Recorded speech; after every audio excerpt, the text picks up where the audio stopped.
وزیراعظم شہباز شریف کی ہدایت پر پاکستانی وفد نے امریکی جیل میں قید ڈاکٹر عافیہ صدیقی سے تقریباً 3 گھنٹے تک ملاقات کی ہے۔ وفد نے عافیہ صدیقی کی رہائی کے لیے امریکی کانگریس اور محکمہ خارجہ کے حکام سے بھی ملاقاتیں کی ہیں۔ مزید بتا رہے ہیں واشنگٹن سے بیورو چیف فضل خالق اپنی رپورٹ میں۔ وزیر اعظم شہباز شریف کی ہدایت پر پاکستان سے آئے ایک وفد جس میں بشرا انجم، سینیٹر طلحہ محمود اور ماہر نفسیات ڈاکٹر اقبال آفریدی موجود تھے، انہوں نے ٹیکساس امریکہ جیل میں ڈاکٹر عافیہ سے ملاقات کی۔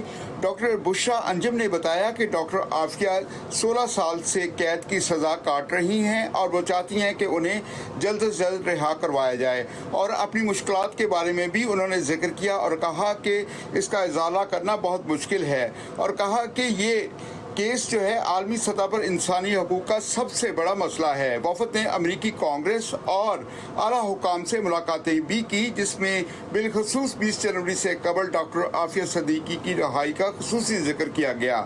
امریکہ کا یہ قانون ہے کہ اٹیمپٹ ٹو مرڈر کی سزا جو ہے وہ 10 سال ہے۔ یہاں میں یہ بتاتا جاؤں کہ ڈاکٹر عافیہ صدیقی کو 16 سال ہو چکے ہیں کہ جو کہ قید کی سزا کاٹ رہی ہیں اور انہیں قید بامشقت میں رکھا گیا ہے۔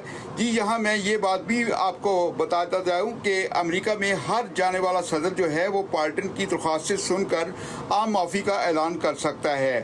اس لیے یہ وفد وزیر اعظم کی خصوصی ہدایت پر 20 جنوری سے قبل جانے والے صدر ڈاکٹر عافیہ صدیقی کی عام معافی کے لیے آئے ہیں، اور وہ ان سے معافی چاہتے ہیں اس امید کے لیے کہ آج جو ہے وہ جو موجودہ صدر ہے وہ ان کو عام معافی کا اعلان کر دے گا۔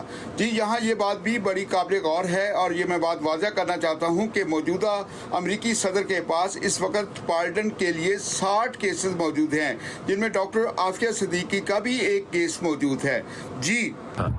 وہ یہ تھا کہ مجھے کسی بھی طریقے سے جیل سے ریلیز کرایا جائے۔ اٹیمپٹ ٹو مرڈر اگر کیس ہے تو اس کی بھی سزا یونائٹڈ اسٹیٹ کے اندر 10 سال کی ہے۔ جو جانے والا پریزیڈنٹ ہے وہ بہت سارے لوگ کو پارڈن کرتا ہے۔ اس وقت بھی اس کے پاس مور دین 60 اپلیکیشنز ہیں پارڈن کے لیے، جس میں ڈاکٹر فضل خالق، چینل 5، واشنگٹن۔